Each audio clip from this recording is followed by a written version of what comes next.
Welcome to the Dog Liaison Podcast. I'm your host, Jenna. On this podcast, we are taking on the dog training industry and deconstructing what it means to train a dog. In fact, I believe only you are the expert in understanding and caring for your dog, not some magical dog whisperer. And with a lot of context and some coaching, you can realize your expertise in supporting your dog. And so without further ado, let's get into the episode. Hey friends. Thank you so much for jumping in. I really want to talk about something that's kind of like heavy on my head at the moment. I'm going to admit that I usually, when I do my lives, when I do my episodes, I've got notes, right? I've got notes and I've got them all planned out. But this one kind of just hit me, the conversation I was having in the DMs. I got something to say. I got something that's heavy on my heart and I just need to let it out. So it might be a little bit more of a disoriented episode than usual, only because I don't have my notes ahead of me. This is just off the cuff. This is Jenna Uncensored. I think one of the things that has happened, and wait, there are rules. Okay, Sydney, Team Maisie, y'all coming in clutch. Y'all are coming in clutch right there. That's how I know you work with me. Because wait, there are rules is the right question to be asking. So let's break this down a little bit. One of the things that I think has happened in our effort to spread information in culture is that we get really ambitious with our rules. And we say things like, don't let your dogs on the bed. Or we say things like, always use positive reinforcement. Or don't use the word no. Or you have to do things in a certain order. We want our brains to simplify things, so we get ourselves in rules and we try to black and white things. And we try to say that, like, dog training is as simple as a yes, no answer. You ask me a question, you come into my DMs, and if I'm super supportive, I'll just give you a yes or no answer and you'll be on your way and you'll be off training your dog. It's going to be all fabulous and the world's going to be hunky-dory. You just go to your YouTube channel. You just listen for that dog training lesson. You just follow the dog training experts' rules and you'll be golden, my friend. We try to oversimplify. And at the heart of this, I think it's because that's what our human brains like. Our human brains are capable of a lot of analyzing. They're capable of a lot of processing, and they're capable of a lot of information. And yet their primary goal is to simplify the world as much as it possibly can, to use as few resources as it possibly can to get the job done. So it's going to look for the most effective, streamlined answer. It's going to gravitate towards those yes, no's. And so that's why when you go on, dog training culture, you go on dog Instagram, they say, don't use prong collars. Prong collars are bad. Always use positive reinforcement. Don't let your dog jump on the bed. Don't use a Kong full of peanut butter. Don't use treats. Do always use treats. Always have treats on you no matter what. We gravitate towards these black and white rules. And as a consequence to this, we all forget nuance. As a consequence to this, we all seem to be forgetting about context. Well, it depends on what you're talking about. And a little insight into Jenna. When I was growing up, in high school, all my friends called me devil's advocate. I always wanted to be the person that was like, well, can I tell you the flip side of that? Can I play devil's advocate? Can I just say but also this is true? And that is what I need you guys to start thinking critically about in your dog training. When you hear a rule, think about what is the flip side of this. Think about the context. Think about the gray. Because the majority of the time, the truth is in the gray. The truth is not going to be a black-white. It's going to be specific in the nuance. It's going to be, it depends on your dog. It depends on the context. It depends on what you're talking about. It depends on the reflections. Kind of can you reinforce the bark? Can you reinforce barking at a trigger? That is not a yes, no answer. It depends on what you're talking about. So Team Maisie wrote in the chat, with the very first question she asked was there are rules in dog training? Because one of the things that I'm a huge proponent of, And this is something that is like, I think, subliminally messaged in the RP. This is something that kind of, we don't ever like sit down and have an explicit conversation about it per se, but it's something that we kind of like is an undertone, a theme in the RP, is knowing when it's time for you to break the rules. Knowing when it's time for you to know per your dog, what are the rules for your dog? What is the truth for your dog? Should your dog be allowed on the couch or not? Should you always have treats on you or not? Should you be focusing on pattern games or not? Should you be doing XYZ exercise or not? Like, it comes to a time where you really need to get specific about when is it time for you to break the rules. We had a conversation. One of the things that we've been talking about the RP, one of the hot themes that have been happening this month, is we've been talking about Playway. And in the RP, we give our clients a collection of protocols, right? We give them a collection of protocols and we explain when each protocol would be required, when it would make sense, and when it wouldn't make sense. And one of the things that Dr. Cook talks a lot about when she's teaching about Playway are things like, if your dog isn't looking at you, you shouldn't play. You shouldn't invite a play session. You should disengage. So if your dog disengages, you should disengage. And we were talking about the nuance of that, because that is a really good rule for strangers to have, especially children, to have with my dog and with most dogs. If the dog's not looking at you, don't engage with it. Don't go putting your hands on a dog that doesn't know you're there.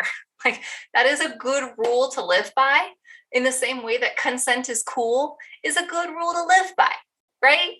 We have good rules that are slogans that are applicable for the vast majority of contexts, and they spread good meaning, good intentions, good meaning. They're great, right?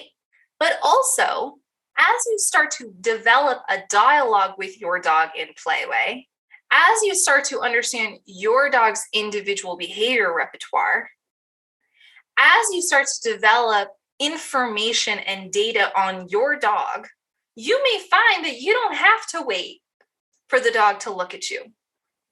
You may find that you absolutely can offer an invitation even if your dog isn't making direct eye contact. Why? First and foremost, because peripheral vision is a thing, my friends. Like, hello, right? Like, first and foremost, because that exists. But number two, because it depends on what the dog is doing. Hey there, it's me. I'm just jumping in really quick to remind you that we do have a free list of 50 enrichment activities to do with your dog. It is a free download entirely. You can find the link to download it in the description box of this episode. So check that out before you leave. And now let's get back to the episode. So for example, my dog, we have this thing called showing off, where Max really likes to show off his toys. He will, especially if he's in a big open field with a lot of space that he can run in, he puts a ball in his mouth. It's usually a big Kong football thing. And he puts it in his mouth and he runs around the space with his chin up in the air and the ball in his mouth. One day these days, I'll post a video of it. It's adorable. And he just run. Now, is he directly looking at us? No. But I have collected enough data over the 7-8 years of living with him, okay? I've collected enough data that tells me that if I walk away while Max is showing off, if I turn my back, he will immediately drop the ball, look at me, and freeze. Be like, I didn't tell you could stop looking at me. I didn't, wait, we were having fun. You were watching me run around with a ball in my mouth. Isn't that what you wanted to do? Why did you walk away? I mean, it's complete panic. He just cannot believe that I would disengage from him while he's showing off. And then I look back at him and he puts the football right back in his mouth and he starts running around in circles. He shows off. He's like, it's happening. For him, he doesn't need to be looking at me to be enriched. He wants to know that I'm looking at him. He can be running around and be completely oblivious to me, but he knows intuitively and by his peripherals when I'm watching him versus when I'm not. And it is enriching for him when I'm looking at him and cheering him on, even though he's not engaging with me directly. So we create these rules in our world that simplify things for our brain, But then we get so stuck on them that we forget nuance and we forget the intricacies and we forget that there's no such thing as like black and white necessarily. Even when you get hung up on the whole like positive reinforcement world, operant conditioning was never intended to be 4 quadrants. They were never intended to be put into 4 boxes and separated and compartmentalized, because that's not life. That's not reality. So when you think, oh, only use positive, you can't only use positive. You're constantly using an only in all of the 4 boxes. When you think about aversive trainers, it's not that they're only using punishment. It's not that everything they say is wrong and the devil. I mean, we need to get like fair with our context, and we need to get fair with nuance. And that's one of the reasons why, like, I had a conversation with someone in the DMs once where I like made a post about something. And when I made the post, it was for the more educated guardian. Let's be honest. Most of the stuff that I post is not for like the first time dog guardian who has never had a dog before and is teaching their puppy sit. Like, that's just not what my page is about. My page is talking about a level of like information that the average guardian doesn't want. Like, let's face it, like most of the people that come to my page are looking for a deeper level. So I posted something that was talking in a little bit more nuance, that was talking in a little bit more gray, that was talking to a level of education that my audience primarily caters towards. And the person DM'd me and was like, hey, yeah, this is true, but most guardians are not going to know that. And I'm worried that most guardians, you know, the average Joe who's training their puppy is going to read that and not fully understand and is going to, you know, misconstrue it. And that's a valid point. Like, that's a really valid point. But to me, that's not a problem that I can solve single-handedly. Like, to me, we need to all be asking the industry to be clear about the nuance. It's not up to me to make a post so black and white that it completely negates fact, that it negates context, just to simplify things for the average dog guardian. Instead, can we be speaking to a level of accuracy and a level of depth that promotes a higher education for our average guardian? That's like that. I think that's like step 1, not asking me to simplify what is a very complex concept. But I feel like the very first assignment that I would give you all today is be thinking about what rules you've been following and challenge them. Challenge to see when those rules fall apart. When would that rule no longer apply? And what rule can you afford to confidently and safely break with your dog? What rule, standard practice isn't true for you and your dog? And that's okay. Like, be confident about that. I want you to step into that. And like, again, Sydney gets all the accolades for that one. That comment was just like, hit the mark. Like, wait, there are rules? Love that. That's perfect. Okay, my friends. I hope this was supportive for you. Thank you for coming to Jenna Venting Session 2022. Sydney says, it is so much easier for you to tell me what to do, give me rules, but unless you're going to be here to tell me what to do all the time, then it doesn't really help. Amen. Amen. Yes. It is so much easier for our brain to give you rules and to simplify and say, just do this and don't ask questions. Just do it, as I said. But also, that's not going to help you in the long run. That doesn't actually help your education. And anyone who has had, like, most of the people in the RP, that are actually at this point, all of the people in the RP, presently in the RP, have worked with the trainer before they came to us. And one of the things they say they need when they come to us versus when they worked with their former trainers, if the former trainer gave them the steps, gave them the rules, and they're realizing those rules didn't do diddly squat for their long-term learning, because they need to understand the concept. They need to have a deeper understanding. They need to have like a principle, understanding the principle of them.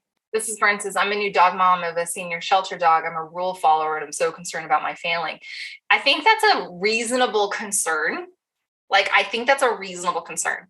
One of the things that I tell everybody, not just in my dog training clients, but like people in my life, is that fear and concern is a tool to celebrate. It is a tool to love and appreciate.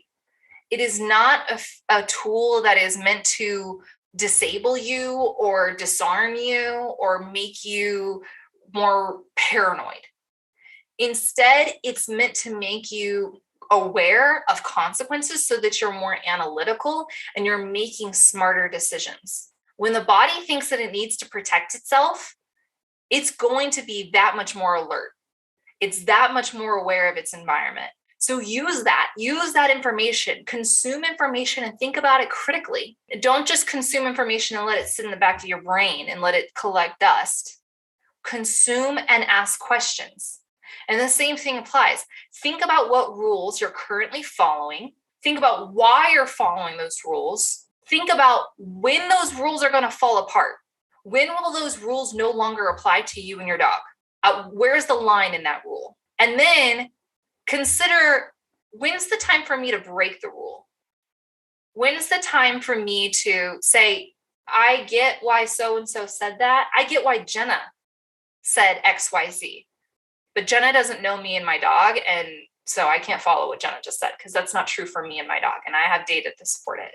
Like, I think I've told you guys this before. I love, in all capital letters, love, when my clients come to me and they're like, Jenna, I did XYZ.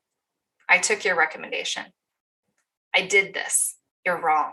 That's not what's happening here. That's not, there's something else going on. Like it's XYZ. I saw this trend instead of that trend.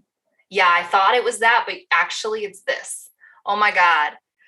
I tell you, my little nerd heart gets so proud in that moment. I'm like, go off, Guardian, go off. I love it because there's again, we're getting in the place of education where we can challenge the initial gut reaction.